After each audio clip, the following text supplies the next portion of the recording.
आजकल बहुत सारे लोग ये देखते हैं कि अरे वेस्टीज ने नई कंपनी ओपन की थी ना, तो देखो वो देख देख के बहुत लोग नई कंपनियां खोलने लगते हैं। लोग दूसरे की सक्सेस या रिजल्ट और अपना हार्डवर्क देखते हैं, लोग कभी भी दूसरे का हार्डवर्क नहीं देखते। एब्सोल्युटली। हमेशा ताजमहल कब बना और वो एक ही बना। कौन से उनके अंदर वो गुण होते हैं जिससे वो एक लीडर बन सकता है? हर लीडर को कहता हूं सबसे पहला एम्पावरिंग योरसेल्फ। 93% लोग आपको देख के आपके साथ जुड़ना चाहते हैं। डायरेक्ट सेलिंग बिजनेस है एनर्जी का। आप में एनर्जी नहीं है ना, कुछ फायदा ही नहीं है। High energy high result, low energy no result. लोग कहते हैं स्मार्ट वर्क, मैं हमेशा लोगों को कहता हूं स्मार्ट वर्क नहीं, हार्ड वर्क ही की है, बट हाँ टेक्नोलॉजी का यूज। आपने बहुत यूथ को जीरो से हीरो बनाया है, वो खुद अपने आप हीरो से जीरो भी बन गए। सफलता पाना एक लक्ष्य है, सफलता को बरकरार रखना उससे मुश्किल लक्ष्य है। एक बार वेस्टीज जब हमने शुरू की और 5-6 साल हो गए तो हम एक सेल पे जाके रुक गए, तो मैं बड़ा इम्पेशेंट हो गया। मैं एमडी सर के पास गया, मैंने कहा सर हमारी सेल क्यों नहीं बढ़ रही, हम क्या ऐसा गलत काम कर रहे हैं जो हमारी सेल नहीं बढ़ रही। तो उन्होंने मेरे को बिठाया और उन्होंने कहा दीपक मेरी एक बात बता, तेरे को लगता है जो तू काम कर रहा है बिल्कुल सही कर रहा है? मैंने कहा यस सर। वेस्टीज का marketing plan one of the best है? मैंने कहा yes sir. Product one of the best है? मैंने कहा yes sir. System one of the best है? मैंने कहा यस सर। लीडर्स अपना काम कर रहे हैं? मैंने कहा यस सर। कहते दीपक अगर सब कुछ सही है तो केवल एक चीज हमारे विपरीत है। मैंने कहा सर वो कौन सी है?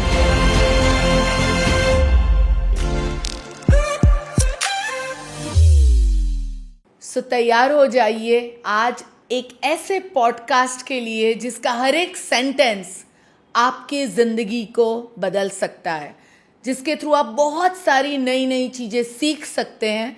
आज मैं उनसे आपको मिलवाने वाली हूँ जिनको वैसे देखो तो आप सब जानते हो, बट आज आप उनको पहचानोगे। आज आप जानोगे कि किस तरह कौन से ऐसी उन्होंने अपनी लाइफ में बातें की जिससे आज वो बहुत सक्सेसफुल है। बड़े हैंडसम है, आप सब उन्हें जानते हैं। आई एम श्योर आप नाम समझ ही गए होंगे। मैं बात कर रही हूँ मिस्टर दीपक सूद का, जिनसे आज हम बात करेंगे और बहुत सारी चीज़ें सीखेंगे। हेलो सर, कैसे हो आप? Perfect Deepak, I am good. Okay, so वैसे तो मैं आपको इतने सालों से जानती हूँ, बट आज बहुत सारी ऐसी बातें हम करेंगे जो मैं भी नहीं जानती और बहुत सारे लोग भी जानना चाहते हैं। ओके, सबसे पहले मैं आपको पूछना चाहूँगी सर कि आपका चाइल्डहुड वो कैसा था? कहाँ से थे आप, या पहले से ही दिल्ली से थे या? मैं दिल्ली में ही पैदा हुआ, बट मेरे जो पेरेंट्स थे, मेरे डैड वो एक्चुअली में पंजाब में एक जगह है तरन तारन, उसके बाद भाखड़ा नंगल डैम में उन्होंने जॉब की। और 1970 से पहले वो दिल्ली आ गए। और जब दिल्ली आ गए तो दिल्ली में एमसीडी वाटर सप्लाई के उसमें उन्होंने जॉब शुरू की, और मैं पैदा हुआ दिल्ली से ही पैदा हुआ, दिल्ली में ही स्कूलिंग हुई और दिल्ली में ही सब कुछ हुआ बेसिकली। सर आप मस्ती करते थे या एकदम मस्ती बचपन में कैसा, यानी एकदम अच्छे सिंसियर चाइल्ड थे या कैसे थे आप? तो मैं थोड़ा सा सिंसियर चाइल्ड था। मैं ज़्यादा मस्ती नहीं करता था एक्चुअली में, बिकॉज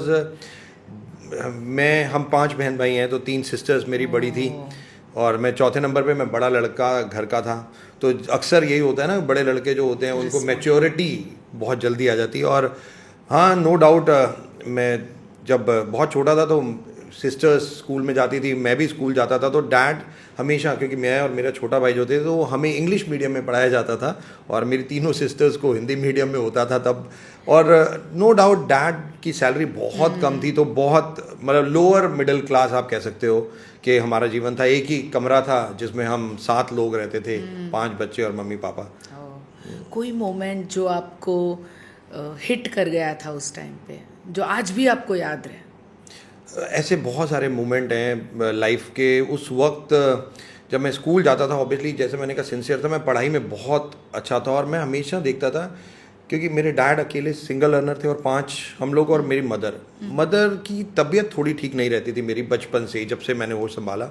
और मदर किचन में नहीं जाती थी, काम वाम नहीं करती। तो मेरी जो सबसे बड़ी सिस्टर थी वो ही एक्चुअली में मेरी मदर, तो उन्होंने ही हमें सबको पाला। और मैं देखता था हमारे घर में मतलब खाना बस नॉर्मल होता था, उसके अलावा कुछ और आप सोच नहीं सकते थे कि आप कुछ और कर सको। तो मैं डैड को, जब मैं थोड़ा सा बड़ा हुआ और मेरे डैड और मेरी सिस्टर 12वीं पास करके ग्रेजुएशन करा उन्होंने, तो उन्होंने बोला कि मैं जॉब करने चली जाती हूँ। तो मेरे डैड कहते थे नहीं, लड़कियां बाहर नहीं जा सकती। तो ये जो एक मूवमेंट था, ये मैं हमेशा सोचता था डैड ऐसे क्यों कहते हैं कि यार लड़कियों को क्यों नहीं भेजते। तो अगर भेजा भी जॉब के लिए तो उनका ही एक दोस्त था, उन्हीं के घर बस आप जा सकते हो, उससे ज़्यादा नहीं जा सकते।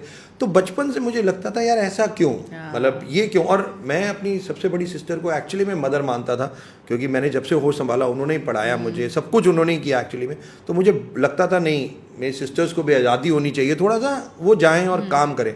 और मेरी तीनों सिस्टर्स ने जॉब की, तीनों सिस्टर्स ने बहुत सपोर्ट किया। और मैं यही देखता था हमेशा कि कितनी हार्ड लाइफ है, लाइफ आसान नहीं थी। मतलब टू बी प्रिसाइज 5-5 पैसे के लिए भी हम लोग टफ होता था हम लोगों के लिए। सो दैट वाज योर, यानी टफेस्ट मोमेंट ये था कि आप चाहते थे आपकी सिस्टर कुछ बड़ा करे, बट वो नहीं कर पा रही थी जो वो आपको बहुत मतलब हिट वो करता तो करना था। चाहती थी, बट समाज समाज सोसाइटी ऐसा था कि 1980s में वो पंजाबी फैमिली का वो एक टिपिकल, जैसे हमारे गुजराती में होता है कि मेरे पापा भी कहते थे कि तू बहुत पढ़ पर नौकरी तेरे को नहीं करने दूंगा। हाँ, तेरा पति पसंद करे तो कर लेना। तो it's like that, you know. Sir, जैसे फिर आप पढ़ने में अच्छे थे, तो फिर आपने अपनी पढ़ाई को कैसे आगे?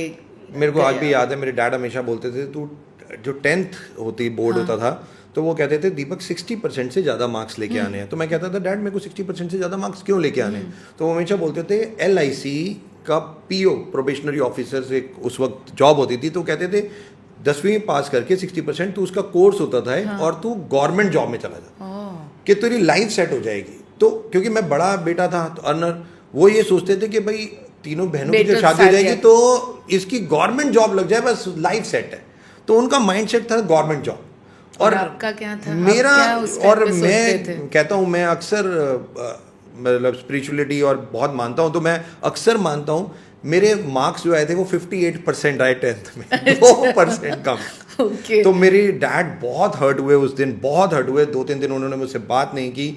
मतलब उन्होंने कहा तू 60% नहीं ला सकता था। मैंने कहा मैंने तो पूरी मेहनत की और 58 आए, और उस दिन है और आज का दिन है। तो मैं रियलाइज़ करता हूँ वो 2% लाइफ बदल दी उन्होंने मेरी, कि वो शायद मैं अगर 60% से ज़्यादा होता तो मैं गवर्नमेंट जॉब में होता, और आज मैं गवर्नमेंट जॉब में नहीं। सो देखो, उस जब कभी सिचुएशन हमें दिखती है वो कैसी होती है, और बाद में एब्सोल्युटली वो ऊपर वाला कैसे उसको डिजाइन करता है। एब्सोल्युटली। और यही एक सबसे ज़्यादा इंपॉर्टेंट बात है। लोग अक्सर ये सोचते हैं कि यार ये मेरे साथ गलत हो गया। मैं कहता हूँ जस्ट वेट एंड वॉच, अभी तो पता ही नहीं कि आने वाला कल क्या है। तो बस यही चीज़, और ये बहुत बड़ा लाइफ एक्सपीरियंस था।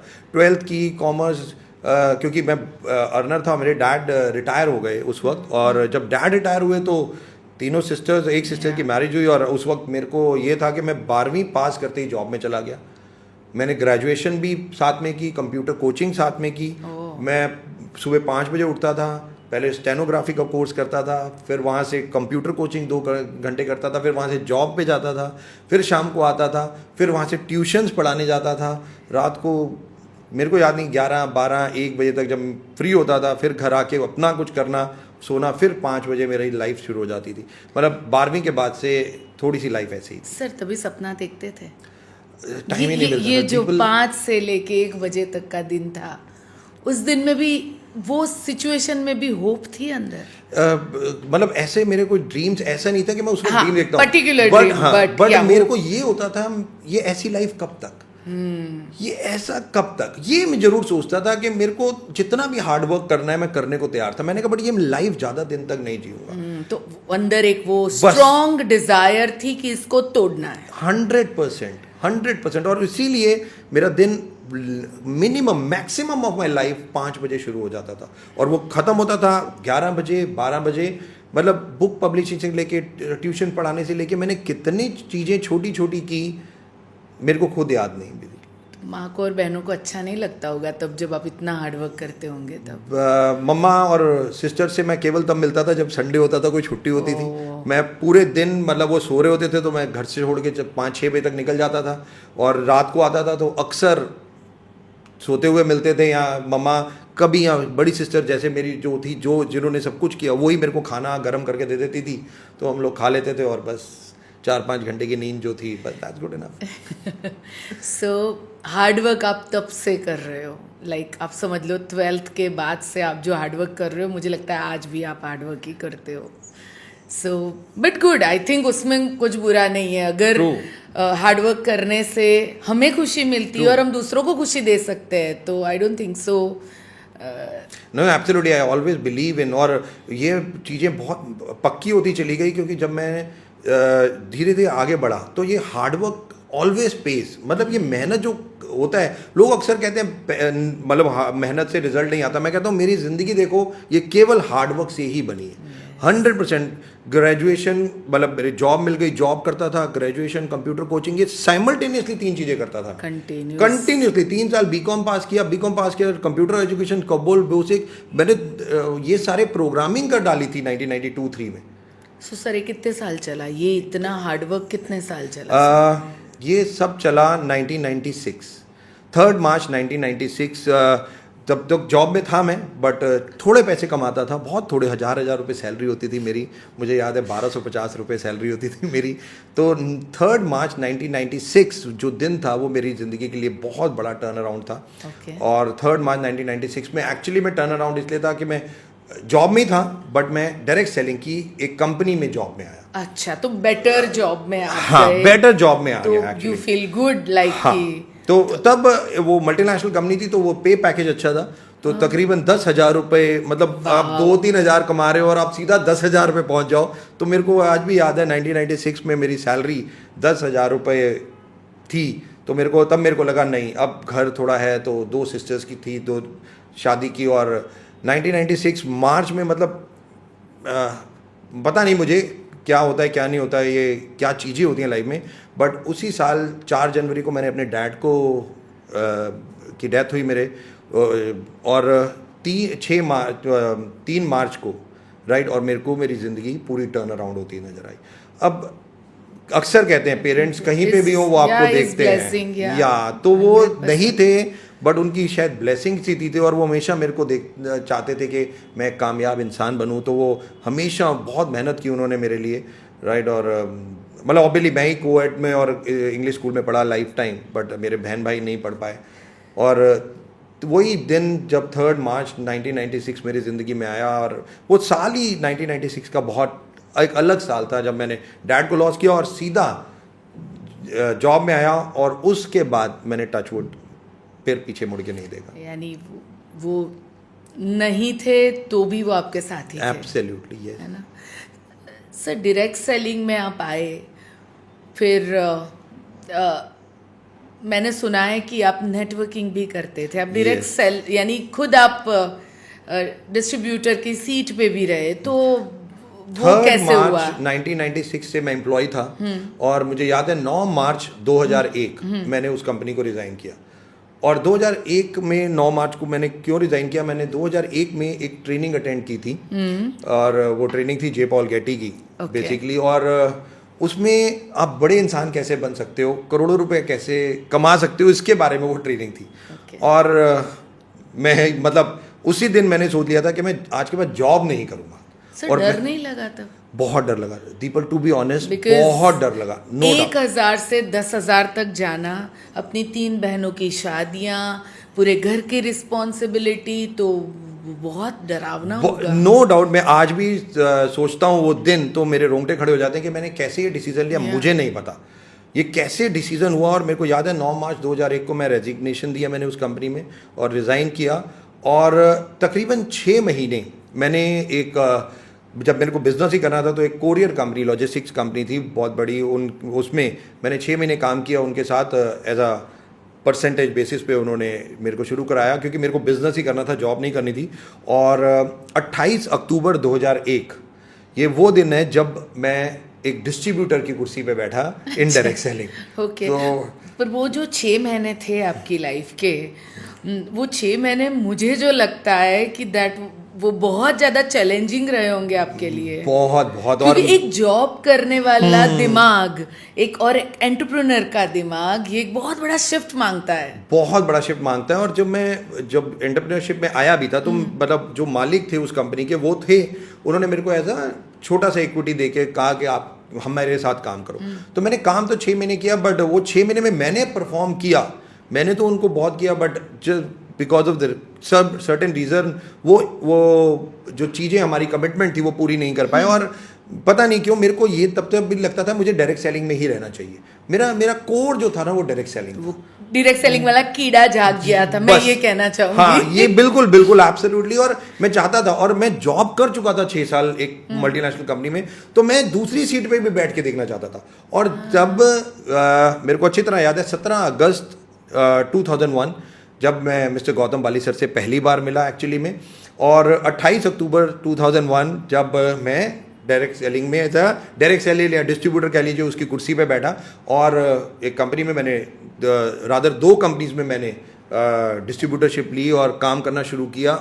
ओवर तकरीबन 2 जून 2004 जब वेस्टीज शुरू हुई, 31 मई यानी कि 3 दिन पहले तक मैं ऑन एन एवरेज डायरेक्ट मतलब डिस्ट्रीब्यूटरशिप ही था।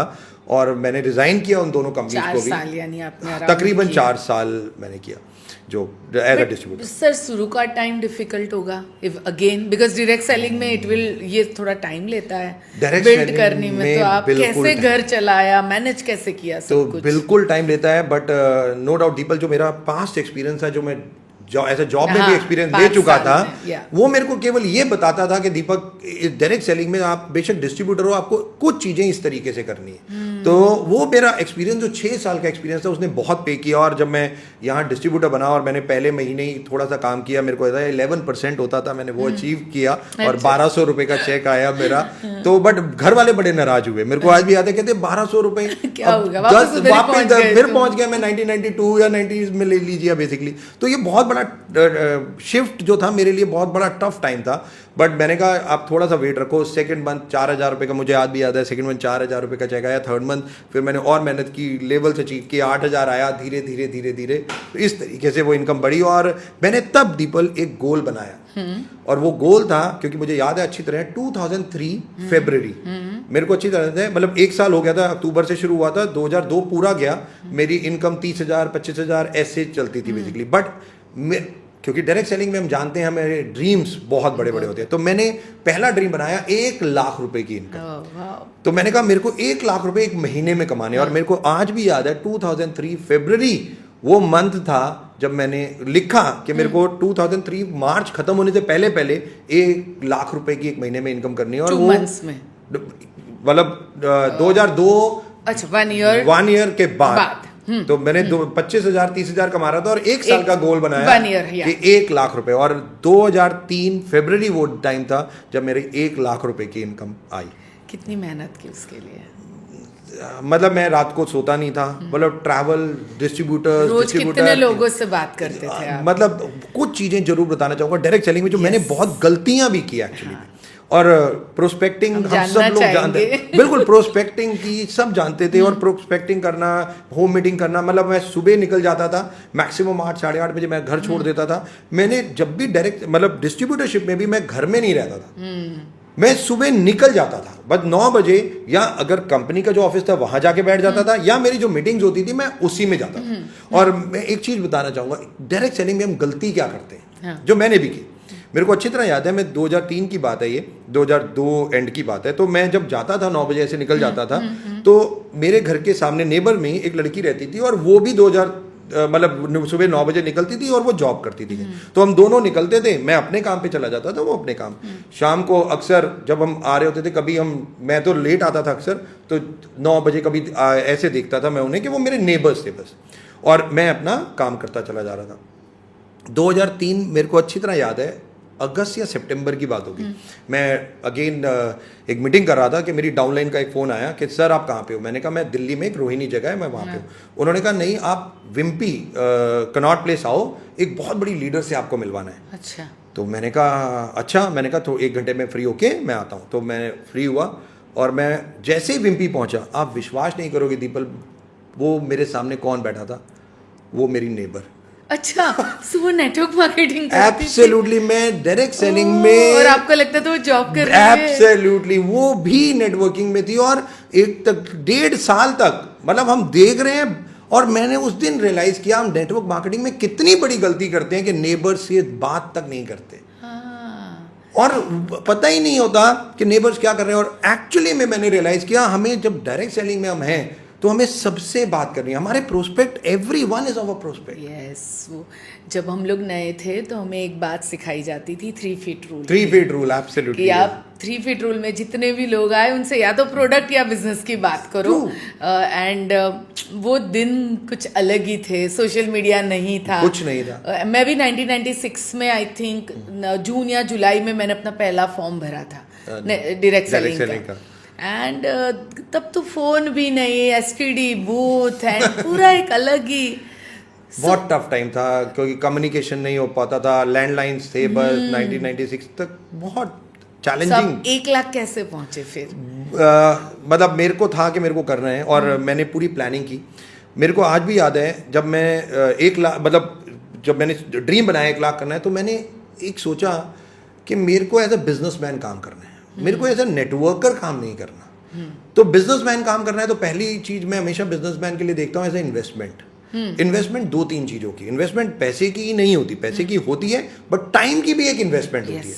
तो मैं अक्सर, मैंने जब जो विड्थ लाइंस होती हैं, मैंने हर लाइन का एक चार्ट बनाया, किस शहर से हैं, मैंने कहा इसमें मैं कितना टाइम दूंगा, अगर ये लाइन को मैं इस लेवल पे लेके जाता हूँ तो मेरी अर्निंग ऐसे होगी, तो मैं इसको इतना टाइम दूंगा, इतना टाइम दूंगा। और जिस टाइप का वो प्लान था मैंने उसको उस तरीके से किया और लगातार 8 महीने नॉन स्टॉप मैंने एक सिस्टम बना के वैसे ही काम किया।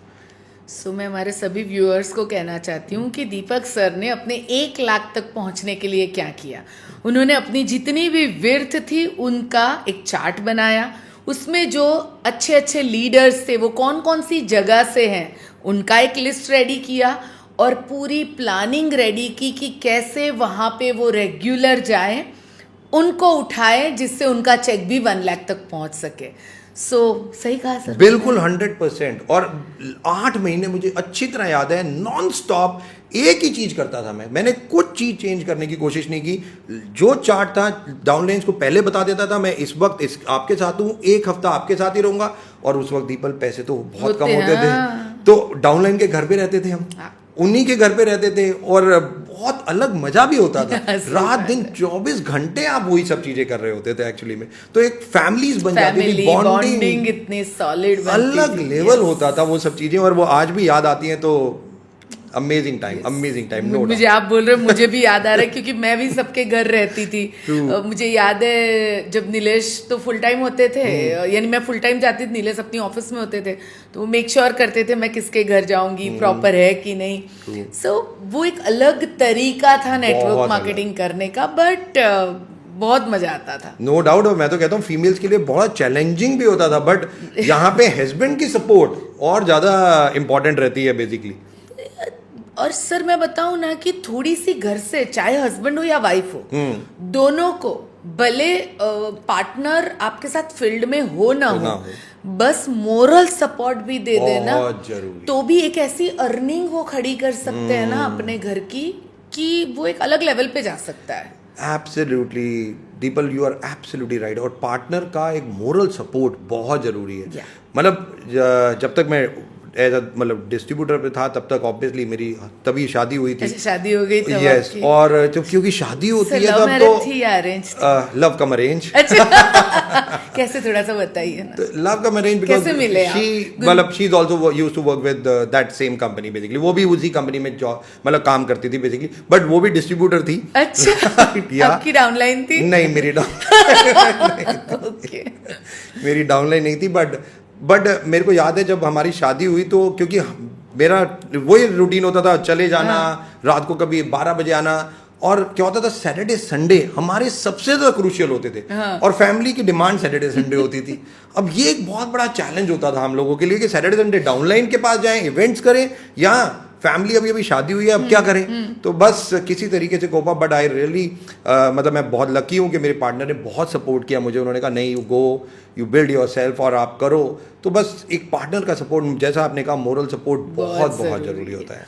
मुझे याद है कि जब मैं इस बिजनेस में थी, जब नीलेश नहीं थे फुल टाइम, तो तब तक हमारी एक अंडरस्टैंडिंग रहती थी कि संडे आप कोई मीटिंग नहीं लोगे। ओके। और मेरा खून और जी जल जाता था बिकॉज उस दिन इतने मीटिंग होते थे, बट मैं नहीं जाती थी। जैसे वो खुद बिजनेस में आने लगे, फिर तो देखो एक दिन संडे घर पे नहीं होते, फिर तो कैलकुलेशन होती है ना। तो सर, फिर आप डिस्ट्रीब्यूटर रहे, सक्सेसफुली आपने वहाँ पे भी काम किया, फिर आप वेस्टीज कैसे आपकी लाइफ में आया? तो मैं और एमडी सर, मिस्टर गौतम बाली सर, एक्चुअली में साथ ही थे। 2001 से हम लोग साथ ही रहे, और टू बी ऑनेस्ट मेरी अर्निंग 2003 में आते आते 3 लाख रुपए पर मंथ हो गए। मतलब इतना बड़ा नेटवर्क हो गया था उस टाइम पे 3 लाख। तो उस वक्त 2003 मेरे को अच्छी तरह याद है, जब वेस्टीज 2004 में जब शुरू की, तो 2003 एंड में मेरी इनकम 3 लाख 2.5 लाख, मतलब इस तरीके से आने लग गई थी। और तो हम लोग, मैं एमडी सर, हमेशा बात करते थे डायरेक्ट सेलिंग की, और हम बहुत पैशनेट थे डायरेक्ट सेलिंग को लेके, बहुत पैशनेट थे। बट दीपल, एक सबसे बड़ी प्रॉब्लम क्या थी, हम मतलब दूसरी कंपनी में, किसी और कंपनी में एज ए डिस्ट्रीब्यूटर थे, हमारे जो थॉट थे, मतलब वो उस कंपनी के मालिकों को उस कंपनी को चलाना और हमें चलना, ये दोनों का एक बहुत बड़ा मैच नहीं हो पाता था। हमें मतलब, क्योंकि हम डायरेक्ट सेलिंग देख चुके थे, और मेरे को तो 6 साल जॉब कर चुका था और 3 साल ऐसे हो चुके थे। अब मेरी इनकम मेरे को चाहिए थी 10 लाख। अब मेरे ड्रीम्स भी उस तरीके से बड़े होने लग गए थे। बट जब हम मैनेजमेंट को, उस कंपनी के मालिकों से बात करते थे और बताते थे कि आपको ये चीज़ें करनी चाहिए, तो वो कहते थे नहीं, डायरेक्ट सेलिंग हमें आपसे ज़्यादा आती है, ये ऐसे ही चलेगा।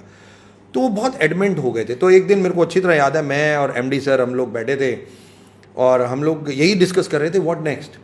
और तब शाम का टाइम था, एक हम क्लब में और इवन कवर भी हमारे, हम तीनों ही बैठे थे। तो हम लोगों ने कहा सर अपनी कंपनी लॉन्च करते हैं। तो एमडी सर ने कहा नहीं, मुझे नहीं करनी। और एमडी सर बिल्कुल नहीं चाहते थे उस वक्त कंपनी लॉन्च करना, क्योंकि वो बैंगलोर में थे और अच्छा कर रहे थे। तो मेरे को याद है जनवरी में कवर बैंगलोर जाता था, कभी मैं और कवर हमेशा फिर साथ थे, एक ही कंपनी में थे हम दोनों। और तो एमडी सर के पास जाके वो कहता था सर नहीं, सोचो आप कि एक अपनी कंपनी लॉन्च करनी है। तो 1-2 महीने ऐसा चला, हमने एमडी सर से बात की लगातार। तो एमडी सर कहते यार देख, ये बहुत टफ होता है, आसान नहीं होता, और सबसे पहले आपको एक निर्णय लेना है लाइफ का कि आप क्यों कंपनी लॉन्च कर रहे हो, जो सबसे बड़ी बात होती थी। तो हमने एमडी सर को, मेरे को आज भी याद है, उसी वक्त मैंने पूछा, एमडी सर से क्वेश्चन किया, मैंने कहा अच्छा सर, अगर किसी को डायरेक्ट सेलिंग लॉन्च करनी हो तो वो क्या सोच के डायरेक्ट सेलिंग लॉन्च करे। तो एमडी सर का एक बहुत अच्छा आंसर उस वक्त मिला जो मेरे दिल को छू गया। उन्होंने बोला दीपक, अगर डायरेक्ट सेलिंग लॉन्च करनी है ना, तो दूसरों की जिंदगियों को बदलने के लिए लॉन्च करनी है। बस वो जो लाइन, और एक वो लाइन जो कंटेंट था, और एक वो बोलने का तरीका उनका था। बस मैंने कहा सर अब हम अपनी कंपनी लॉन्च करेंगे और दुनिया में लाखों करोड़ों लोगों की जिंदगियों को चेंज करेंगे। ये एक उसी वक्त अंदर से ऐसा आया। और मुझे अच्छी तरह याद है, एमडी सर ने कहा अच्छा रुको मैं जाता हूँ, और वो मार्च में फिर बैंगलोर गए, और मार्च का टाइम था 2004 का, वो वापस आए फरवरी मार्च में मेरे को, और उन्होंने कहा नहीं अब हमें अपनी कंपनी लॉन्च करनी चाहिए। और मार्च अप्रैल मई, ये 3 महीने थे हमारे पास जब हम लोगों ने पूरा प्लानिंग किया। और मैं 29 मई को मेरे को याद है, मैं गया अपनी कंपनी में, रिज़ाइन किया मैंने, और कन्वर ने भी रिज़ाइन किया। और 2 जून को, तब तक हम ऑफिस ले चुके थे, और कुछ लोगों से बात की हम लोगों ने, तो वो लोग आए और 2 जून को वेस्टीज परिवार शुरू हुआ। Wow, great. सो चलो, ये मे बी एक इमोशनल डिसीजन हो, मे बी एक जो चैलेंजेस आई उसकी वजह से डिसीजन हो, बट अभी तो नाव में बैठ गए आप। तो अभी नाव की क्या चैलेंजेस थी? अभी वेस्टीज नाव की चैलेंजेस क्या थी? मेरे को अच्छी तरह याद है कि जब हमने शुरू तो कर दिया, अब प्रोडक्ट, लिटरेचर, मीटिंग्स, और हमारे पास पैसे तो होते नहीं थे, जितने पैसे थे हमने लगा चुके थे। अब पहली मीटिंग करनी थी, मेरे को याद है हमने वेस्टीज की फर्स्ट मीटिंग मेरठ में की, और 11 या 12 लोग आए थे उस वक्त, और उस दिन उससे एक दिन पहले एमडी सर और कन्वर रात भर बैठ के उन्होंने वो जो ट्रांसपेरेंसी टीपी होती है प्रोजेक्टर पे लगा के वो करके उन्होंने बनाई रात को कि अगले दिन हमें मीटिंग देनी है। और वो बहुत चैलेंज था हमारे लिए।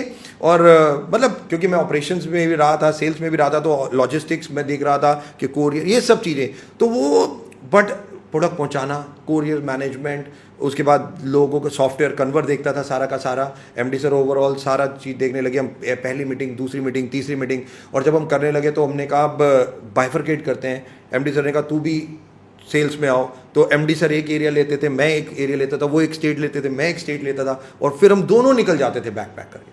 मेरे को आज भी याद है कई बार मैं और एमडी सर कभी हफ्ते 15 दिन में मिलते थे तो मेरे से अक्सर वो पूछते थे हाँ कैसा चल रहा है। मैं कहा सर अच्छा चल रहा है। और मैं पूछता था सर कैसा चल रहा है, कहते बहुत अच्छा चल रहा है। तो मैं जान पूछ के पूछता था, मैंने कहा सर इस महीने कितने दिन आप ट्रैवल करोगे? तो वो जैसे कहते थे मैं इस महीने 22 दिन ट्रैवल करूंगा। तो मैं प्राउडली कहता था सर मैं इस महीने 24 दिन ट्रैवल करूंगा। एक ऐसा हेल्दी कॉम्पिटिशन टाइप हम लोगों ने क्रिएट किया। हमने कहा नहीं, अगर अब नाव में बैठ गए हैं तो चैलेंजेस होंगे, कई बार वेव्स आपके अपोजिट होंगी, but you have to make it happen. ये बहुत बार जब मैं दिल्ली आती हूँ तो बहुत बार कन्वर सर कहते हैं कि कुछ दिन बिताइए हमारी कुर्सी में। हाँ, तो वो मैं देखती हूँ आप लोग किस तरह, कितना स्ट्रेस के साथ, कभी कभी कितने बड़े बड़े डिसीजन, और आज वेस्टीज एक अलग लेवल पे आप लोगों ने पहुँचा दी है। बट शुरू में ऐसे बहुत टाइम आए होंगे जब आपको लगा होगा यार क्यों किया इसको, भले चंगे अच्छे थे। ऐसा कभी हुआ? नहीं, ऐसा मतलब पर्टिकुलरली ऐसा कभी नहीं सोचा, क्योंकि जब एमडी सर एक विजन आपको दे देते हैं, हाँ। जब आपके पास एक चीज है जिसके लिए आप काम कर रहे हो, तो आप फिर इधर उधर नहीं देखते। और वो चीज जब थी कि लोगों की जिंदगियां बदलनी है, तो उसके आगे हमारे को कुछ नहीं दिखाई देता था, उसके आगे हमारे को अपने चैलेंजेस भी नहीं दिखाई देते थे। यहाँ जो बॉटम लाइन मुझे समझ में आ रही है कि एक बार आपने कमिटमेंट दे दी तो दे दी, बस अभी आपको और कुछ नहीं, चाहे चैलेंज हो चाहे कुछ हो, आगे जाना है। बस मेरे को याद है बिहार जाता था मैं, ट्रेन से अनुग्रह नारायण रोड उतरता था, सुबह 6 बजे वो ट्रेन पहुंचती थी। अपने मेरे 2 स्टैंडीज होती थी दोनों शोल्डर पे, एक प्रोजेक्टर हाथ में होता था, और हाथ में इस तरीके से पकड़ के बैग जो मेरा होता था वो लटका के ऐसे चल रहा होता था। तो ये सब, और फिर बिहार में अगर मैं जाता हूँ तो पूरे दिन मीटिंग की, रात को बस पकड़ के आपको दूसरे शहर जाना है। फिर बस में बैठना है, वही प्रोजेक्टर आपके हाथ, स्टैंडीज आपके हाथ, अपना लगेज आपके हाथ, फिर दूसरे शहर में गए, वहाँ मीटिंग, तीसरे शहर। और मैंने और एमडी सर, क्योंकि हम दोनों एक्चुअली में सेल्स में थे, तो हम ये करते थे कि 5 दिन लगातार ऐसा स्ट्रेच जाएंगे। तो अगर हम पंजाब निकल गए तो हम पहले अंबाला करेंगे, फिर चंडीगढ़ करेंगे, जलंधर करेंगे, लुधियाना करेंगे, जम्मू तक जाएंगे और फिर वापस आएंगे। तो एक बार निकलते थे तो हम 6-6 दिन लगातार ही जाते थे। आपको मालूम है आप लोगों ने जो ये वर्क किया उसका रिजल्ट क्या है? आज आपके नेटवर्क में, वेस्टीज के नेटवर्क में लेयर्स नीचे भी ऐसे लोग नहीं होंगे जिनको ये सब उठा के एक जगह से दूसरी जगह जाना पड़ता। यानी बहुत बहुत कम लोग, यानी इतनी बड़ी वेल्थ क्रिएट हुई कितने लाखों करोड़ों लोगों के अंदर। बट आजकल बहुत सारे लोग ये देखते हैं कि अरे वेस्टीज ने नई कंपनी ओपन की थी ना, तो देखो वो देख देख के बहुत लोग नई कंपनियां खोलने लगते हैं, और बहुत डिस्ट्रीब्यूटर भी इससे गुमराह हो जाते हैं कि भाई हम नए में जाएंगे ना तो हम बहुत कुछ कर लेंगे। What you think about it? The people, पता है लोगों की प्रॉब्लम क्या है? लोग दूसरे की सक्सेस या रिजल्ट और अपना हार्डवर्क देखते हैं। लोग कभी भी दूसरे का हार्डवर्क नहीं। एब्सोल्युटली। लोगों को आज दिख रहा है वेस्टीज इतनी बड़ी कंपनी है, अगर कोई मेरे साथ बैठे, मैं एक दिन का अगर स्टोरी बताऊंगा ना, तो ऐसे कई दिन होते थे हमें लंच नहीं पता होता था, डिनर नहीं पता होता था, हमें कुछ होश नहीं होती थी, बट एक ही चीज होती थी, वेस्टीज को आगे लेके जाना। मुझे आज भी याद है, पैसे भी नहीं होते होंगे तब तो। कुछ नहीं होता था हमारे पास। बस में, मतलब हरियाणा रोडवेज की बसेस या जो रोडवेज बसेस होती हैं उसमें हम ट्रैवल करते थे, और सारा कुछ नहीं होता था हमारे पास। होटल, मतलब ऐसे होटल थे जो 500 रुपए वाले होते थे कि किसी तरीके से काम चला लो। और मैं अगर मतलब to be precise Madhya Pradesh, Haryana या बिहार, कई होटलों में मैं छत पे सोता था क्योंकि लाइट नहीं होती थी, तो मैं उनको कहता था मेरे को छत पे आप एक बेड लगा दीजिए, मैं सो जाऊंगा, क्योंकि नींद बहुत ज़रूरी है। मैं 5-6 घंटे सो जाऊँ, उसके बाद फिर मेरे को अगले दिन ट्रैवल करना है। और सर तब तो इंफ्रास्ट्रक्चर भी कैसा था इंडिया का, कुछ नहीं था। आज तो बहुत ज़्यादा अच्छा है। तब तो मुझे लगता है ना वॉशरूम ना खाना, यानी कोई ठिकाना नहीं था उस टाइम पे। कुछ नहीं। बट यही बात होती है ना कि जब आपके पास आपका मिशन पूरा क्लियर है, आपको आपके सामने आपको कुछ और दिखना ही नहीं, तो भूख भी नहीं लगती थी दीपल। नहीं, यहाँ पे एक ही बात बहुत क्लियर है कि आप तीनों के अंदर जो मैं देखती हूँ हमेशा, कि नहीं, हमने किसी को हमारा शब्द दे दिया है कि वेस्टीज में तुम्हारी जिंदगी बनेगी, तो उसके लिए चाहे जो भी करना पड़े, we are ready to do. ये आप 100%। तीनों के अंदर जो है ना, 100%। और बट इसका श्रेय मैं एमडी सर को ज़्यादा दूंगा, क्योंकि ऐसा, बिकॉज जब हम तीनों ने शुरू भी किया तो एमडी सर की एक लाइन हमेशा कहते मैं तुम्हारे एज अ बड़ा भाई या एक फादर फिगर हूँ, राइट। हम लोग यंग थे बहुत, हमारे कई डिसीजंस भी बेवकूफ़ों वाले डिसीजन होते थे, बट आपके पास एक अगर मेंटर हो, आपके पास एक पेरेंट हो, वो आपको गाइड कर रहा है, तो मैं हमेशा कहूँगा उसकी सुनो। कई चीज़ें मेरे को आज भी याद आती हैं, हमने बहुत गलतियां की, मेरे को आज भी याद आता है, मैंने एक बार एक छोटा सा लॉस भी किया था, बट उन्होंने मेरे को सिखाया और सपोर्ट किया। तो ये जब चीज़ें होती हैं, जब ये एक मेंटरशिप आपके पास होती है, एक गार्जियन आपके पास होता है, बस। ग्रेट। सो जो कंपनियां आती हैं स्पेशली, उनमें भी वो जज्बा होना ज़रूरी है कि जिसको कमिटमेंट दिया है, कुछ भी हो जाए वो हम पूरा करेंगे। लोगों को बहुत आसान लगता है कि ऐसी कंपनी बन जाएगी, ये हो जाएगा, बट हमेशा ताजमहल कब बना, और वो एक ही बना, और वो एक भी बना, उसके पीछे भी कितना कुछ हुआ, कितना कुछ। और आज इंफ्रास्ट्रक्चर सब कुछ है, तब भी दूसरा नहीं बन पा रहा है। सही तो बात ये है। आसान नहीं है। लोगों को लगता है, लोग ड्रीम वर्ल्ड में चले जाते हैं, लोगों को लगता है कि गौतम बाली कर सकता है तो मैं गौतम बाली क्यों नहीं बन सकता, या दीपक सूद कर सकता है तो दीपक सूद मैं क्यों नहीं बन सकता। मैं मना नहीं, किसी को नहीं करते, बट आप उतनी हार्डशिप लेने के लिए तैयार हैं, ये सबसे ज्यादा इंपॉर्टेंट। और ईगो भी सबका बहुत बड़ा बीच में आ जाता है कि भाई मुझे एमडी बनना है, वो मुझे एमडी बनना है और मुझे दूसरों को आगे बढ़ाना है। ये दोनों में बहुत बड़ा फर्क हो जाता है। बहुत बड़ा फर्क होता है, बहुत बड़ा फर्क है।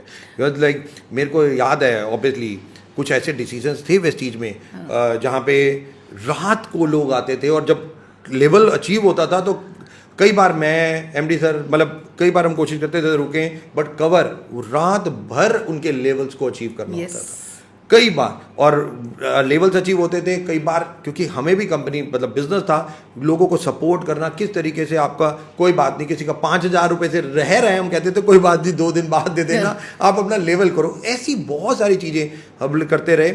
और वेस्टीज के साथ मतलब कई बार ऐसे ऐसे चैलेंजेस भी आए ना दीपल, जो बड़े अनसर्टेन थे। डिमोनेटाइजेशन, मतलब ओवरनाइट, रातों रात वो तो मैंने देखा है कि कितना चैलेंजिंग, कितना बड़ा चैलेंज था।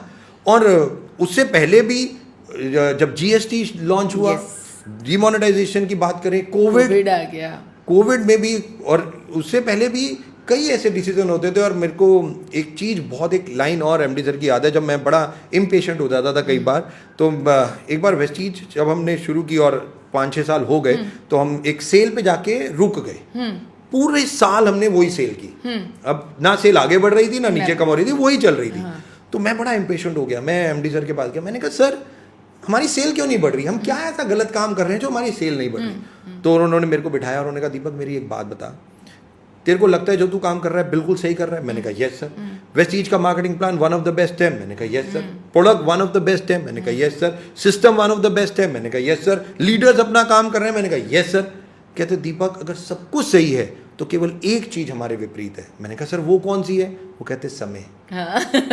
और उन्होंने मेरे को एक लाइन बोली कि अगर आप सब कुछ सही चल रहा है तो थोड़ा समय टफ है, बट समय में सबसे ज्यादा अच्छी बात है कि वो रुकता कभी नहीं है, वो टक टक टक टक चलता रहता है। और धीरे धीरे, और 2016, 17, 18 इंडिया की नंबर 1 डायरेक्ट सेलिंग कंपनी बनी।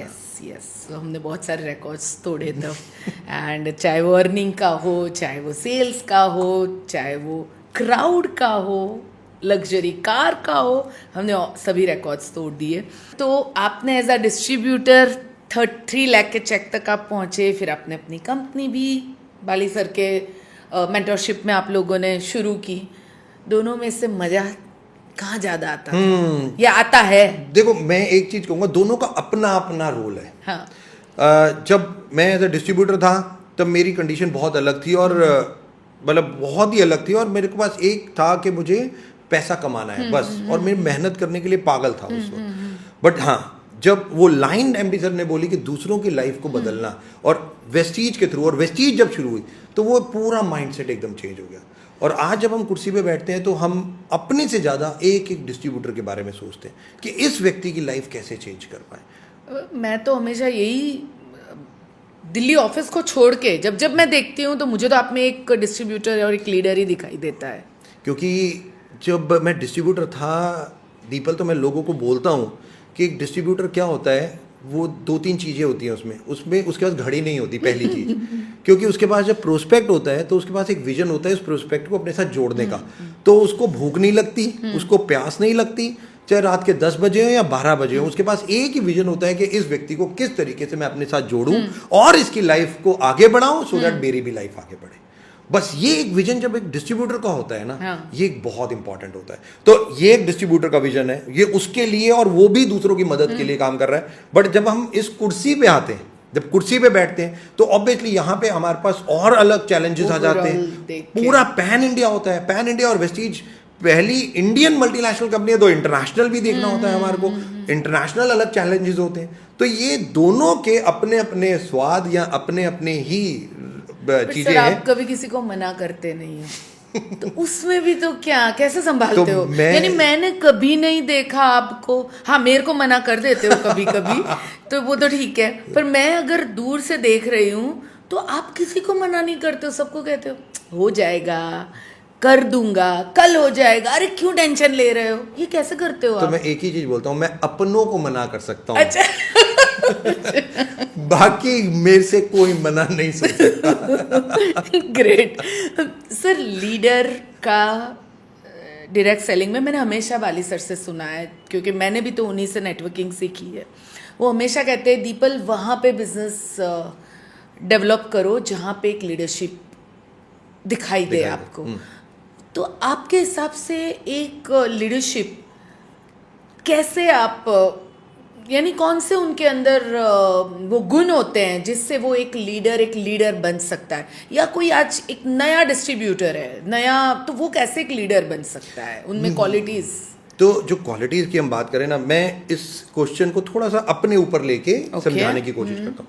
मुझे याद है जब हम लोगों ने वेस्टीज शुरू की और हम धीरे धीरे अच्छा करने लगे, 2013 में हम तकरीबन 250 करोड़ से ज़्यादा का टर्नओवर कर चुके थे, और 2014-15 में तो उस वक्त हम नेपाल और दुबई 2 कंट्रीज लॉन्च कर चुके थे। और एमडी सर का विजन था कि वेस्टीज 20-25 कंट्रीज में हम लेके जा रहे हैं। तो जब एमडी सर ने कहा दीपक हमें वेस्टीज को अलग अलग कंट्रीज में लेके जाना है, तो obviously it's again a leadership, क्योंकि आप इंडिया नेपाल में तो काम कर रहे हो, बट आप इंटरनेशनली कैसे जाओगे, उसका तो चैलेंज बहुत बड़ा है।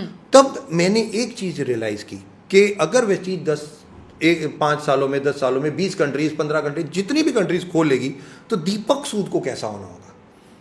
तो ये बहुत बड़ा चैलेंज था, अगेन अ लीडरशिप बेसिकली। तो मैं हमेशा हर लीडर को कहता हूं, सबसे पहला एम्पावरिंग योरसेल्फ।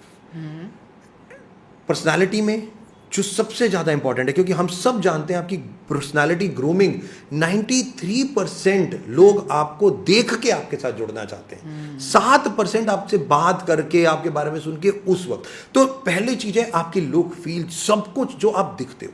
जो दूसरा है एनरिचिंग योर नॉलेज, जो बहुत इंपॉर्टेंट है। और 2014 के बाद मैं रुका नहीं, मैंने इतने कोर्सेज किए, इतने बड़े बड़े लोगों से मिला, पढ़ाई की, लगातार करता रहा। इवन लास्ट मंथ भी मैं एक हेनरी हार्विन का कोर्स करके आया, टॉनी रॉबिन से लेके जॉन मैक्सवेल से लेके जिम कॉलिंस, बहुत सारे लोगों से कोर्सेज किए। इवन कोविड में भी मैं ऑनलाइन कोर्स करता था। तो मैं कहता हूँ नॉलेज को एनरिच जरूर करते रहो, क्योंकि लीडर आप जब स्टेज पे जाओगे, जो हजारों लोग आप जैसा बनना चाहते हैं, आपकी रिस्पॉन्सिबिलिटी है उनको क्या दे रहे हो। आपके पास नॉलेज कंटेंट बहुत इंपॉर्टेंट होना चाहिए। तो तीसरा, मैं हमेशा कहता हूं डायरेक्ट सेलिंग बिजनेस है एनर्जी का। आप में एनर्जी नहीं है ना, कुछ फायदा ही नहीं है। आपकी तो मैं हमेशा कहता हूं high energy high result, low energy no result. तो ये एनर्जी का बिजनेस है, आपको एनर्जाइज रहना है। चौथा मैं कहता हूं सेल्फ मोटिवेशन। ये कोई आप किसी और की जिम्मेदारी नहीं है कि आपको वो मोटिवेट करेगा, ये आपकी खुद की जिम्मेदारी है कि आपको 100% अपने आप को मोटिवेट रखना है। ये नहीं है कि कोई भी डिमोटिवेट नहीं होता, सबकी लाइफ में चैलेंजेस हैं, सबकी लाइफ में सब कुछ होता है, डिमोटिवेशन आता है, बट इंपॉर्टेंट ये है आप उसे अपने पास कब तक रखते हो, चेंज करते हो और मोटिवेट हो, कितनी देर वो आपके पास रहता है। एब्सोल्युटली ये आपके ऊपर है।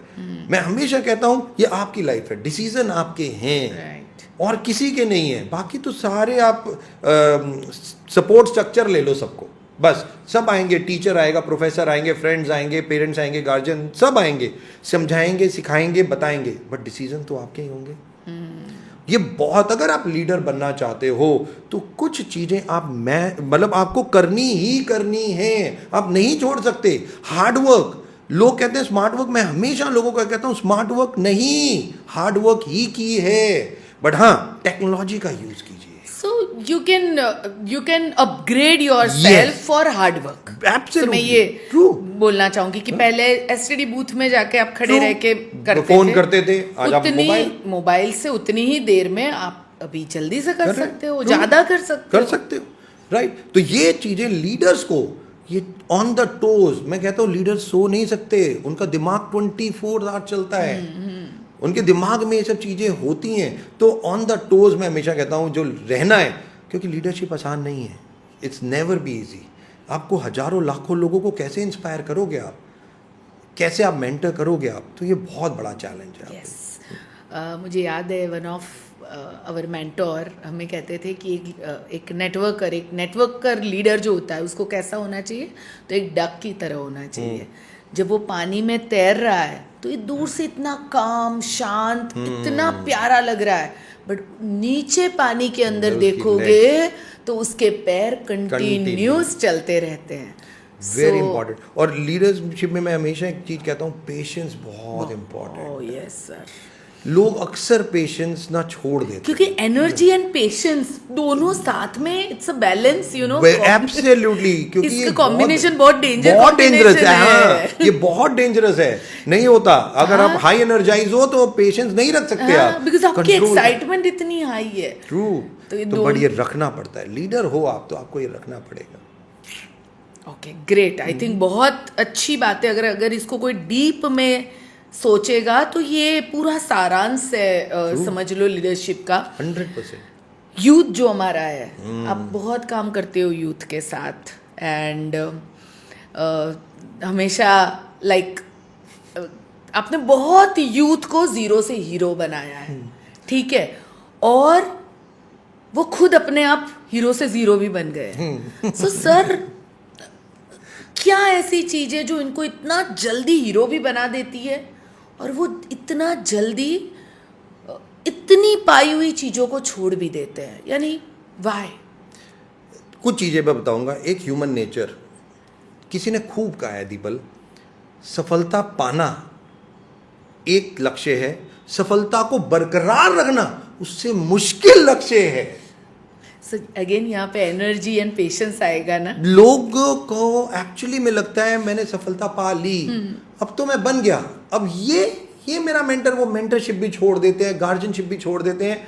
वही होता है कि उनको लगता है कि मैं अब सब कुछ कर देता हूँ, और जब वो ये सोचने लग जाते हैं तो वो गलत डिसीजन लेने लग जाते हैं। तो वो शायद अपने मेंटर की बात नहीं सुनते, अपने गार्जियंस की बात नहीं सुनते, वो एक्सपीरियंस जो उनके मेंटर के पास, गार्जियन के पास है, वो कर लेते हैं, और वो तभी ये गलती करते हैं। मैंने बहुत यूथ के साथ काम किया है, बहुत ज़्यादा, और सही में दीपल मैंने देखा है, नो डाउट, मैं ये नहीं कहूँगा मैंने बनाया, बहुत यूथ अपने हार्ड वर्क से भी बनता है, नॉलेज से, मतलब बहुत है, इसमें कोई दो राय नहीं है, बट एक टाइम के बाद वो शॉर्टकट पे जाना चाहते हैं, रातों रात खरबपति बनना चाहते हैं।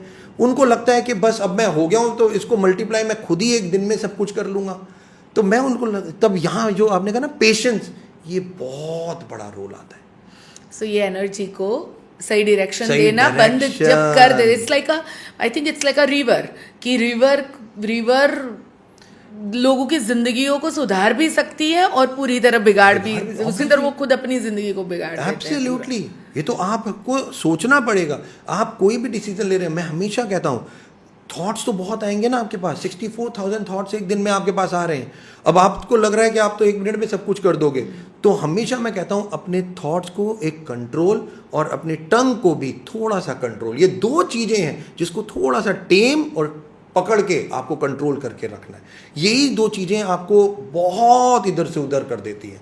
डिफोकस, 1 मिनट में लोग दूसरे की वो देखते हैं, चकाचौंध कहते हैं ना कि अरे मैंने ऐसे लोगों को देखा जो 5-6 लाख कमा रहे हैं, 10 लाख कमा रहे हैं, उसके बाद उनको पता नहीं क्या होता है और वो जीरो हो जाते हैं। सो यही कि जो आप कह रहे हो कि वो इंसान को एक बार आ जाता है कि भाई मैं जो है वो मेरे से ही सब कुछ हुआ है, वो जो ईगो या फिर कोई गलत सोबत या व्हाटएवर, हम किसी को जज नहीं कर सकते हैं, बट यस ये बात जरूर है कि जैसे आपने एक बात बोली कि बिकॉज एमडी सर की मेंटोरशिप आपके पास थी, तो जहां जहां गलतियां हम सब करते हैं, तो तब वो गलतियों को बिकॉज आप उस संगत में थे तो यू कैन चेंज इट। जैसे मैं हूं तो मैं बिकॉज आज भी मुझे याद है जब मुझे लगता है कि समझ में नहीं आ रहा है तो Nilesh is my first mentor, मैं जाती हूँ पूछती हूँ। Bali sir is my second mentor, मैं सोचती हूँ कि मेरी जगह सर होते तो क्या करते, डिसीजन लेते, और तो भी नहीं समझ में आता है तो फोन लगा के पूछते हैं हम। तो मुझे लगता है कि इन लोगों को किसी के आसपास, अपने आसपास कुछ ऐसे लोगों को रखना चाहिए, बिल्कुल, मैं जो उनको टोके भाई तुम गलत कर रहे हो। आप बहुत अच्छी बात बोल रहे हो और मैं एक यूथ को यहाँ पे एक मैसेज देना चाहूंगा। मेंटरशिप कभी भी आपके नेगेटिव नहीं है। आपको अगर वो कुछ रोक रहे हैं या टोक रहे हैं, वो आपके ही भले के लिए है। और मैंने तो इतने यूथ को देखा है, वेस्टीज में भी देखा है कि किस लेवल पे आके उन्होंने क्या क्या गलत डिसीजन लेके अपनी लाइफ खत्म कर ली पूरी। और ऐसे कई यूथ मेरे पास हैं और आज भी वो मेरे से टच में और रोते हैं कि दीपक सर आप हमें समझाते थे, और अगर उस दिन हमने आपकी बात मान ली होती तो शायद आज हम वेस्टीज में 25-25 लाख रुपए की इनकम पे होते। May be one of the best car चलाते, टॉप अर्नर होते आज वेस्टीज के, क्योंकि उनमें जो एनर्जी है, उनमें जो एक टेक्नोलॉजी के साथ जो काम करने का तरीका है, वो बहुत सॉलिड। एब्सोल्युटली। आज मोबाइल फोन या आप देखो टेक्नोलॉजी जिस तरीके से यूज कर रहे हैं, और हम तो टेक्नोलॉजी ड्रिवन और बढ़ती जा रही है। अब AI AR, मतलब ये यूथ तो आज की डेट में कितना जानता है। हम लोगों को खुद, हम तो उस वक्त नहीं जानते थे, बट आज इनको पास तो इतनी टेक्नोलॉजी है और ये कितना कर सकते थे। चलो कोई नहीं, बेसिकली आज हम यही मैसेज देना चाहेंगे कि हाँ, जो भी चीजों की वजह से जिसने जो भी डिसीजन लिया, हम किसी को जज नहीं कर रहे हैं, बट कम से कम ऐसे लोगों के आसपास रहो कि जब कोई आपसे गलती हो रही हो तो कोई आपका खुद का ऐसा हो जो आपको थप्पड़ मारे, रुक जा भाई, और वो थप्पड़ को प्यार करो क्योंकि वो तुम्हारा सही सोच रहा है। तो इसीलिए टफ लव ये पॉलिसी बहुत इंपॉर्टेंट है। और एक बात, यूथ की बात निकली है तो आपको, मेरे को वेस्टीज में मैं आई समझिए आप 2009, अराउंड 15 इयर्स होने आए। तब से आप ऐसे कैसे ही हो? तब जो दिख रहे थे आज भी वैसे ही दिख रहे हो। आज भी है ना, जब आपका इवेंट होता है तो लड़कियां इंतजार करती है कि दीपक सर के साथ एक सेल्फी लेने का मौका मिल जाए। सो क्या राज है इसका? देखो मैं बहुत बी ऑनेस्ट बताऊं, कुछ चीज़ें बहुत करनी पड़ती हैं इसको करने के लिए, क्योंकि मैं बहुत ज़्यादा ट्रैवल करता हूँ तो मैक्सिमम होटलों का खाना। कितने दिन करते हो सर? मतलब मिनिमम 20 दिन मैं दिल्ली में नहीं होता। मतलब ये होता ही होता है कि मेरे को ट्रैवल आज के दिन में भी इतना बड़ा कंपनी सेट करने के बाद भी आप 20 डेज ट्रैवल करते हो। सफलता पाना एक बात है, उसको बरकरार रखना डबल मेहनत। और ये मेरे MD सर बोलते हैं कि दीपक ये टफ टाइम, मतलब ये नहीं कि अगर आज हमने छोड़ दिया, हमें भी पता है नहीं छोड़ सकते। और वो विजन हमारा बहुत क्लियरली हमारे को 24 घंटे वो हमारे को याद दिलाता रहता है। तो मैं, इतना आसान नहीं होता हमारे लिए भी। मैं ट्रैवल करता हूँ, मैं अगर दिल्ली में हूँ तो जिम बहुत करता हूँ, सुबह वॉक करने चला जाता हूँ, होटल में होता हूँ तो भी मेरी कुछ रूम एक्सरसाइजेज हैं जो मैं जरूर करता हूँ, राइट। और डिनर 90%, 10% नहीं कहूँगा, 90% मेरा केवल एक ही होता है, दाल चावल। अच्छा, येलो दाल तड़का और चावल। दुनिया की कितनी भी बड़ी होटल में हो, कहीं पे भी हो, 90%, 10% मैं चीट जरूर करता हूँ बस, कि बस क्यों, क्योंकि नो डाउट आप जब स्टेज पे जाते हो तो कोई भी आपको बोल सकता है वेस्लिम रेंज सर आप भी यूज़ कर लो तो इसलिए ये चीज़। और दूसरा बिल्कुल बताऊंगा, क्योंकि 2001 से मैं सप्लीमेंट हूँ और मैंने अपनी मदर के लिए भी सप्लीमेंट यूज़ किए थे, तो सप्लीमेंट का रिजल्ट मुझे पता है, ये बहुत इंपॉर्टेंट है। मैंने स्पायरुलिना को 2001 में देखा था और तब से मैं उसे यूज़ कर रहा हूँ। तो जो सप्लीमेंटेशन है, आज भी फ्लैक्सीड ऑयल, क्रिल ऑयल मेरे बैग से हटता नहीं है, CMD मेरे बैग से हटता नहीं है, स्किन फार्मूला 9 के 2 प्रोडक्ट मेरे बैग से हटते नहीं हैं। वो मेरे को चाहिए, यूथ एलिक्सर और हाइड्रेशन क्रीम, मैं छोड़ ही नहीं सकता वो। ये मेरे DNA में चले गए हैं एक्चुअली में।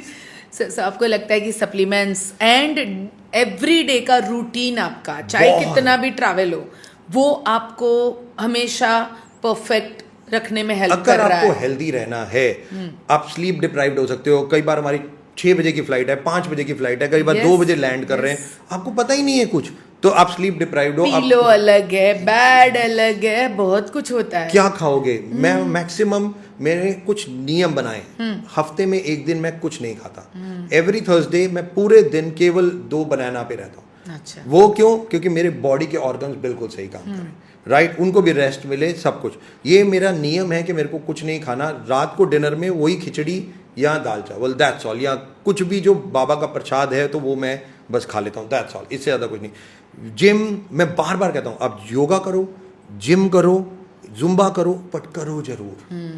1 आवर अपने फिजिकल को देना। ये मत सोचो कि मैं नहीं कर सकती, सोचो मेरे को करना ही करना है, right. 1 hour you give it to yourself. Meditation, deeply you will not believe, जब मैं होटलों में होता हूँ ना, आधा घंटा मैं अपने मी टाइम लेता हूँ, कुछ नहीं करता, मैं फोन रख देता हूँ, कुछ नहीं करता।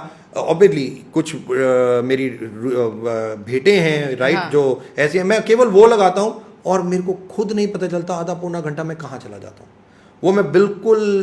और उसके बाद मेरी एनर्जी जो होती है, मेरे को खुद पता होता है कि मेरे को स्टेज पे जाना है। आपको लगता है वो आधा घंटा आपको 24 घंटे की एनर्जी दे जाता है? 24 घंटे की मेरी लाइफ ही, मतलब मैं अपने उठा के देखूं 2001 ऑनवर्ड मेरी लाइफ उसी चीज से चल रही है। ग्रेट। कई चीजें। सो दीपक सर ने जो कुछ बातें बताई, जिसमें health, why he is like same from last 15 years, जिसमें सबसे पहला उन्होंने कहा कि एक रूटीन, चाहे वो कहीं पे भी जाए, वो कुछ रूटीन को फॉलो करते हैं। इवनिंग में वो बहुत लाइट खाना खाते हैं। फिर उन्होंने एक बात बताई कि एक्सरसाइज वो रेगुलर करते हैं। फिर उन्होंने एक बात बताई कि मेडिटेशन वो करते हैं एंड सप्लीमेंट्स वो रेगुलर लेते हैं। अभी सर मैं एक इवेंट में गई थी दुबई, और वहाँ पे हेल्थ के लिए एक दिन था, और उस दिन में कुछ साइंटिफिक प्रूफ्स के साथ सप्लीमेंट्स के बारे में जो बातें बताई गई, वो आई ओपनिंग थी। एब्सोल्युटली। तो इट्स नॉट अबाउट लाइक कि आप सिर्फ 1 दिन या 5 दिन या 10 दिन या 5 महीने सप्लीमेंट्स ले लो। दे आर सेइंग कि सप्लीमेंट्स आज के दिन में मस्ट हो चुके हैं सबके लिए, क्योंकि खाने में उतना पूरक कुछ मिल ही नहीं रहा है आपको। ट्रू। सो आप, मैं बहुत सिंपल सा कहता हूँ, आप किसी भी मेट्रोपॉलिटन सिटी में रहते हैं, आप दिल्ली, बॉम्बे, कलकत्ता रहते हैं, वहाँ का खाना लीजिए और आप इन मेट्रोपॉलिटन छोड़ के गांव में चले जाइए, अब गांव का आपको जमीन आसमान का फर्क उस खाने में मिल जाएगा। सही बात। तो पोषण तत्व, तो न्यूट्रिशन तो अब आपके फूड से आपको मिल नहीं रहा, अब आपकी बॉडी को तो न्यूट्रिशन चाहिए, तो आप कहाँ से देंगे? आपको सप्लीमेंट तो करना ही पड़ेगा ना, और बहुत इंपॉर्टेंट है। और आज की डेट में जहाँ कमर्शियल है और भागती जिंदगी है, आपको अपने आप को फिट रखना उतना ही टफ होता चला जाता है। सही बात है। तो सर सप्लीमेंट्स और ये हेल्थ की इतनी ज़रूरत है, तो फ्यूचर आपको इसका क्या लग रहा है? Like next 10 years as a health company हम अपने आप को कहाँ देख रहे हैं? तो अभी मैं लास्ट मंथ चाइना में था, और चाइना में एक बहुत बड़ी कंपनी ने हमें इनवाइट किया, प्रेस्टीज मैनेजमेंट वहाँ थी। हम लोगों ने वहाँ पे बहुत सारे कुछ प्रोडक्ट्स देखे, उस कंपनी को स्टडी किया, बहुत सारी चीज़ें हम लोगों ने देखी वहाँ पे, और मैं सोच रहा था दुनिया कितनी तेज़ी से आगे बढ़ रही है। मतलब लिटरली मैं जो लास्ट ईयर जुलाई में 1 महीना पूरा, मेरे बड़े ब्रदर मियामी रहते हैं तो मैं वहाँ था, मैं वहाँ गूगल के स्टोर पे गया, वहाँ पे अलग अलग जगहों पे देखा, तो देख रहा था दुनिया किस रफ्तार से भागती चली जा रही है, इसमें कोई दो राय नहीं है। और ऑब्वियसली इंडिया को भी आगे बढ़ना पड़ेगा, और इंडिया बहुत तेजी से आगे बढ़ भी रहा है, नो डाउट, बट इसमें बहुत रोल है आपकी अपनी लाइफ का, अपने डिसीजंस का, अपनी पूरी रूटीन का। वेस्टीज जब हम लोगों ने वेस्टीज, जब मैनेजमेंट ने जो डिसीजन लिए हैं वो 2030 के, अब हमने डिसीजन लिए हैं कि 2030 तक वेस्टीज को हमें $2 बिलियन की कंपनी बनाना है। और ये हमारा पूरा एम है, जहां हमारे एमडी सर ने ये मिशन ऑलरेडी बना दिया है और हम सब उस पर लग रहे हैं। तो जो सबसे ज़्यादा इंपॉर्टेंट है कि $2 बिलियन तो हमें करना ही करना है। राइट। कुछ कंट्रीज हम लोगों को खोलनी है अभी हम, जिसके ऊपर ऑलरेडी हम काम कर रहे हैं। अभी हम थोड़ा सा रुके हैं, बट हमें पता है कि 2025 तक, क्योंकि इंडियन गवर्नमेंट के कुछ लॉ आए डायरेक्ट सेलिंग को लेके 2023 को, और मैं आपके इस पे बता दूं कि डायरेक्ट सेलिंग एक 100% लीगल आइडेंटिटी, लीगल बिजनेस है।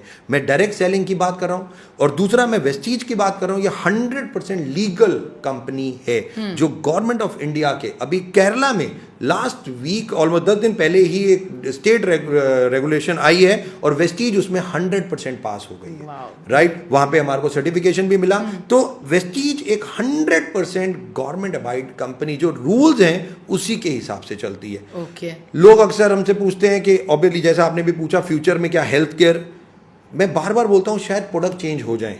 राइट, शायद, जरूरी नहीं है, शायद, क्योंकि खाना भूख का न्यूट्रिशन सप्लीमेंट क्या होगा, यानी फ्यूचरिस्टिक प्रोडक्ट आप कह रहे हो। एब्सोल्युटली। तो जरूरी हो सकता है, माइट बी स्पिरुलिना को कोई और चीज चेंज कर दे, मैं नहीं जानता, बट यस, कोई टेक्नोलॉजी और आ जाए, हो सकता है। बट मैं बार बार कहता हूं प्रोडक्ट बेस रहेगा ही रहेगा, हेल्थ प्रोडक्ट बेस 100% रहेगा। जब तक ये दिन इस पृथ्वी पे ह्यूमंस हैं, तब तक कोई चीज इसे चेंज नहीं कर सकती। Absolutely. लोगों को लगता है कि प्रोडक्ट खत्म हो जाएंगे, नहीं खत्म हो सकते।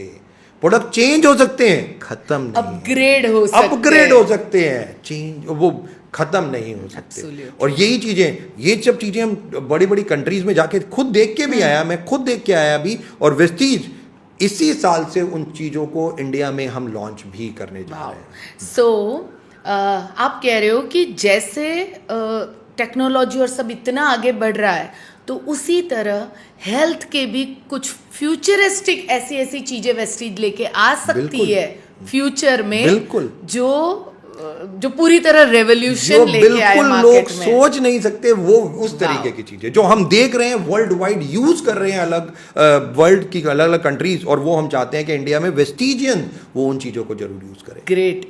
और सर, एनी स्पेसिफिक मैसेज जो सभी व्यूअर्स को आप देना चाहते हैं? तो 2-3 चीजें मैं जरूर कहना चाहूंगा व्यूअर्स को। सक्सेस हम सब चाहते हैं, बट सक्सेस के लिए कुछ चीजें बहुत इंपॉर्टेंट हैं।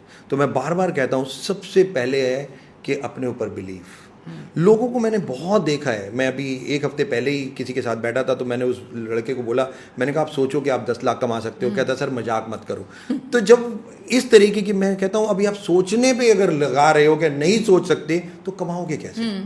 तो थॉट प्रोसेस जो सबसे ज़्यादा इंपॉर्टेंट है, और बिलीफ आपका अपने ऊपर, किसी दूसरे के ऊपर नहीं। तो सबसे इंपॉर्टेंट आपका बिलीफ अपने ऊपर जरूर होना चाहिए। सक्सेस का पहला मंत्र तो ये जरूर है। दूसरा जो मैंने कहा, एम्पावरिंग या एनरिचिंग योरसेल्फ, रुकना नहीं है। चाहे हेल्थ इंटरनली एक्सटर्नली दोनों, फील गुड लुक गुड, ये दोनों मंत्र आपके पास होने चाहिए। अगर आप हेल्दी हो ना, आप अपने आप आपका कॉन्फिडेंस लेवल अलग होगा। अगर आप बीमार हो ना, आप कुछ लगा लो। सही बात है। तीसरा, हार्डवर्क से भागना नहीं है। लोग मोबाइल फोन से सोचते हैं करोड़ों रुपए आ जाएंगे।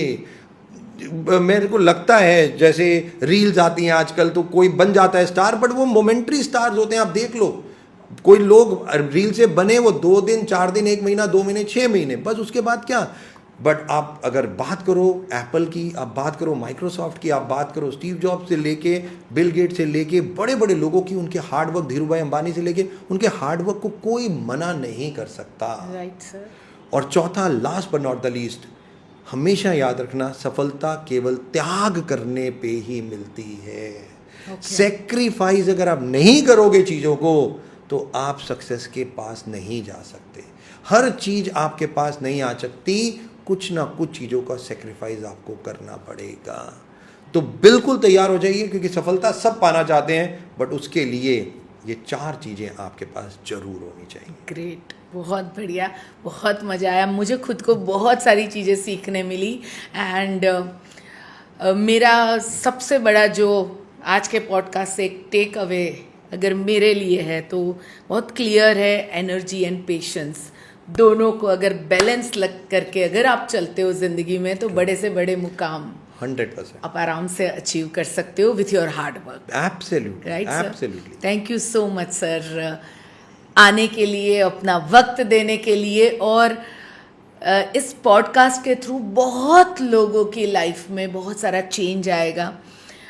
बस यही हम होप करते कर हैं. सकते हैं, yes. And Thank you so much मेरे को बुलाने के लिए. I wish all the very very best to all your viewers. Thank you.